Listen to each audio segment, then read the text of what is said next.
stifling heat of summer days, and the strawberries are ripe for picking.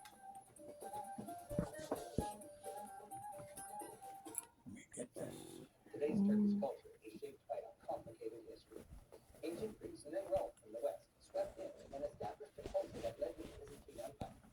Eventually, Muslim Seljuks from the east ended Christian Byzantine rule. Then the Ottomans. Soon began World War I, when the father of modern Turkey, Ataturk, established the Turkish Republic. While the republic is secular, the vast majority of Turks are Muslim. Turkey is filled with over 75 million people. They come in many ethnicities, and after thousands of years of exposure as a crossroads between Europe and Asia, it's quite a mix. Faces tell the story. Quick. Wait on pay.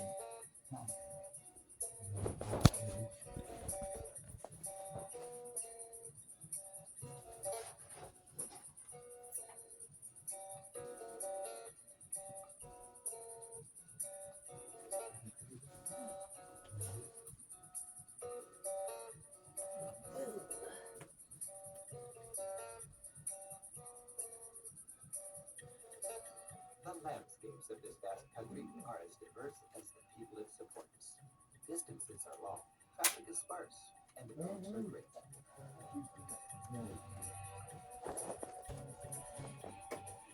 In what seems like the middle of nowhere, we come to a striking white hillside.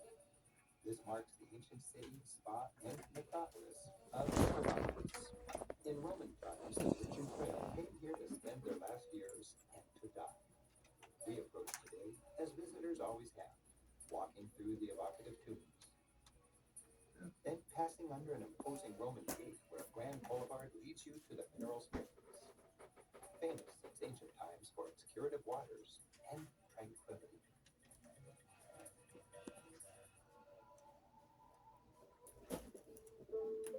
Today, the ever-popular springs, in the shadow of ancient ruins, fill a pool littered with a dreamy assortment of ancient Roman columns that sparkle beneath the crystal-clear water. A soak here is like bathing in hot champagne. Below, the wondrous white cliffs of Pamukkale create a scenic backdrop for bathers. The water flowing over the rocks leaves a calcium residue that whitens and solidifies, creating a wonderland of pools and terraces that, along with the commanding view, make an unforgettable setting.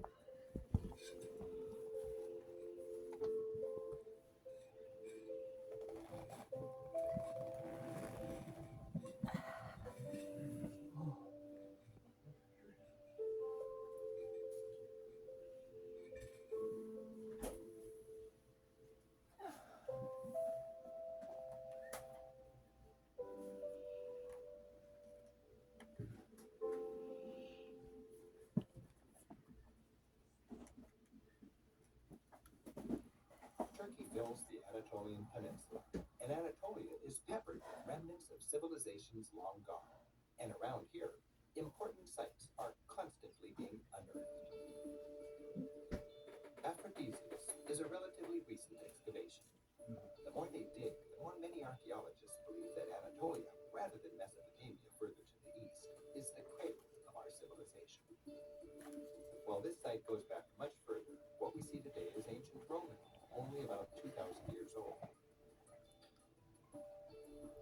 This ornate gateway gives us a sense of the impressive city's former grandeur. And judging from its stadium, this town was really into sports. This is a proper stadium, one stadium long, that's about 2 football fields. Events like athletic contests, animal fights, and gladiator sports pack the house.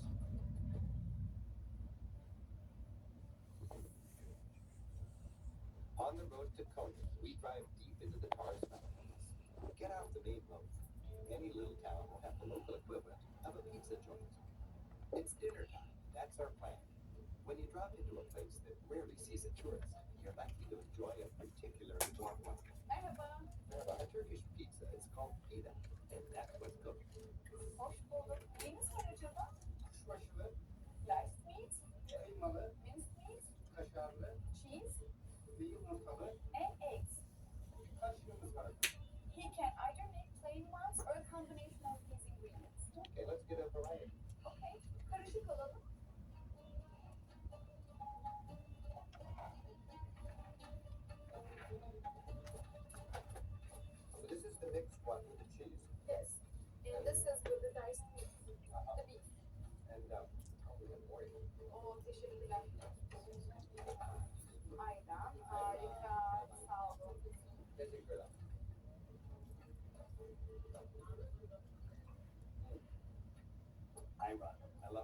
a yogurt drink.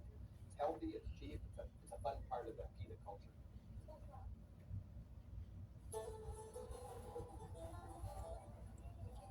This is Konya, one of the most conservative and religious towns in western Turkey.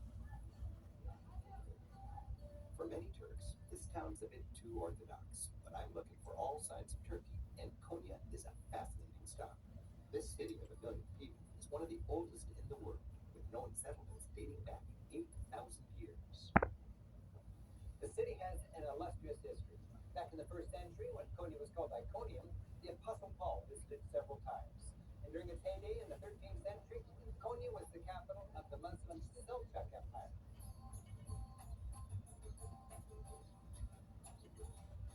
Strolling the streets, you experience the contrasts of the old and the new. It's a university town with a fine park, ideal for young couples enjoying a little private time. And wandering into its back streets, much of the traditional side of Turkey survives, and the orthodoxy of Konya becomes more apparent.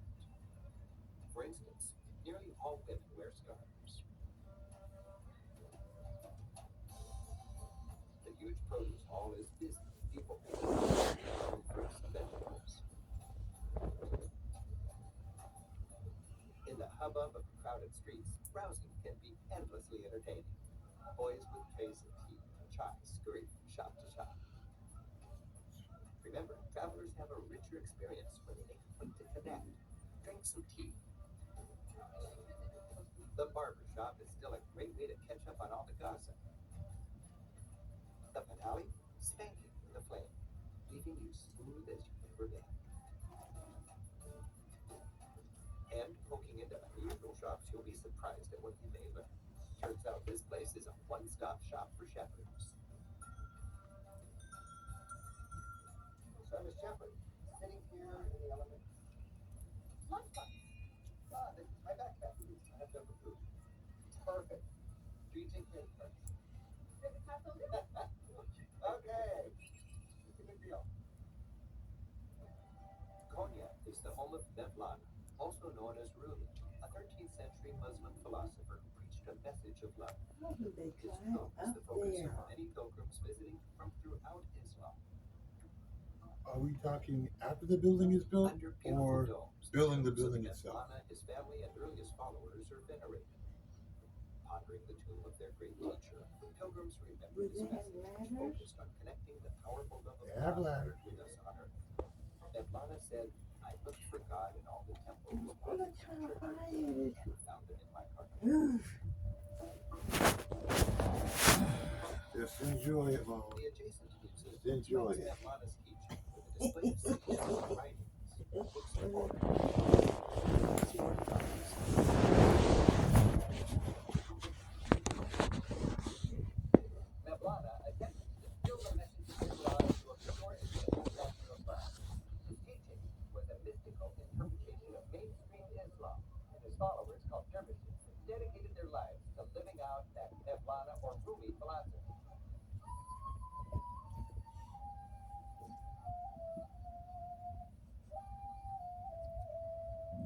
Mevlana's dervishes whirl themselves into a meditative trance. While raising one hand toward heaven, the other toward earth, they symbolically plant one foot upon the Quran, the Muslim word of God, while the other walks through all the world.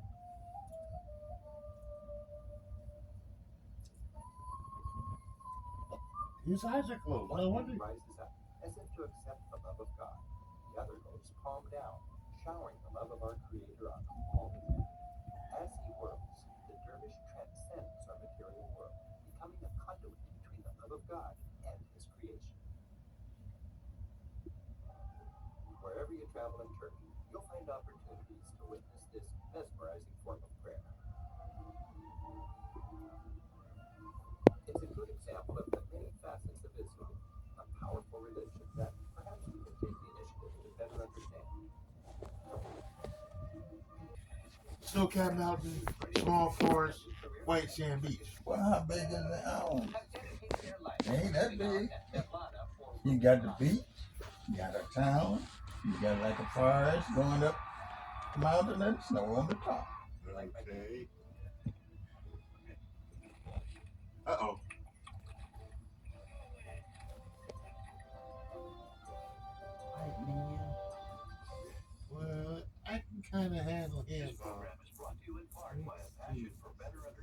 handle what?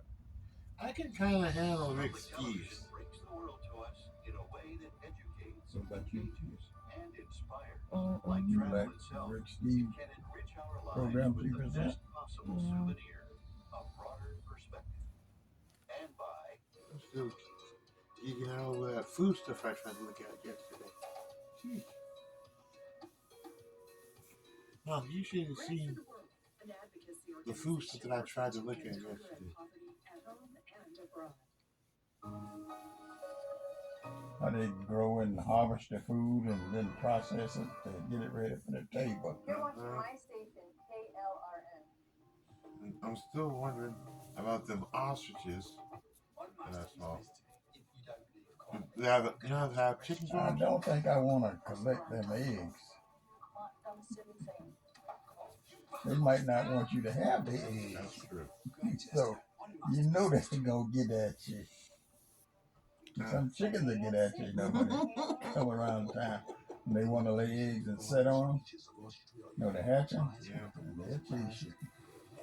But they ain't big like an ostrich. that's true. And that omelet that came out of the ostrich egg was huge. It was for how many people? 6. Hey, I got 6 people here. I want an egg omelet. Okay. Bring me an egg, Joe.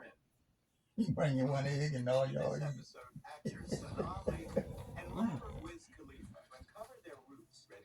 I didn't know it was that big. I knew they was big eggs, but I didn't know they was that big and hard. Well, according to that what do you call it? Who's that? Y'all ain't stopping me. You ready to meet your DNA cousin? Yes. Was it Lil Wayne? It's amazing.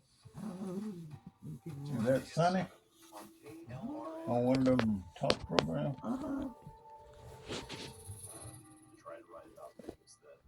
In some community here in San Antonio. I don't know what happened to it or whether they're still going or not. But they're paying him now to do that. He asked him, could he have some of his land or something to grow him something to eat?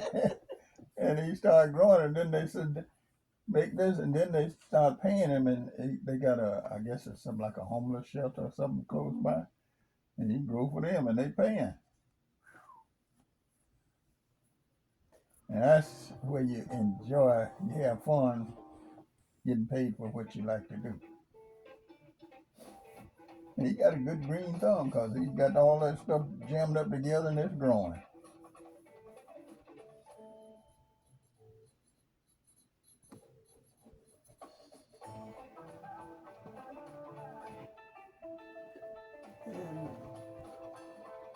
Was it cook? I hate to bring Trump into the conversation, but they go to the other countries, they find out how they cook, Great recipes. It's an area we didn't know much about. Now the first is cacciapuri. and Trump wants to, It's the boche pastry. I don't know, Cheese. take He wants to over. control them. Do it at home using He wants to be a ruler of the world. The next recipe is what He we call ain't chicken smart stringer. enough. It's a creamy garlic chicken. It's really easy to do. And finally, a If somebody think they smart, you can't tell them they ain't smart. So please stay tuned as we bring you the cooking And that of bow the flavors tie. of Georgia. Matches apron. Funding Yeah. for this series was provided by the following. well, it has a bow tie. Bill Nye. Bill Nye. Look at that oven. When they're in a test kitchen, you gotta have big ovens. So if you've spent any amount of time on food social media, chances are you have encountered cacciapuri. Sexy canoe-like oblongs of bread filled with molten cheese and a runny egg. You rip off a hunk of the crust, you dredge it through the center, and you shove it in your mouth. It's kind of like Georgian fondue, pure indulgence. I had to know how to make them. So I set out from Tbilisi to eat as many of them as I could. Except for the runny egg, I think I can handle. Tbilisi, Georgia. Person who tried chatapuri and says that I can't do that. Everybody loves it, like they love pizza. But they don't speak They all English love it. there. And you have a hard time understanding them Georgian, that Georgian accent. Khachapuri is something Georgians are very And Russia then took over that. But basically, it is a cheese bread. There's cheese and the bread. Uh-oh.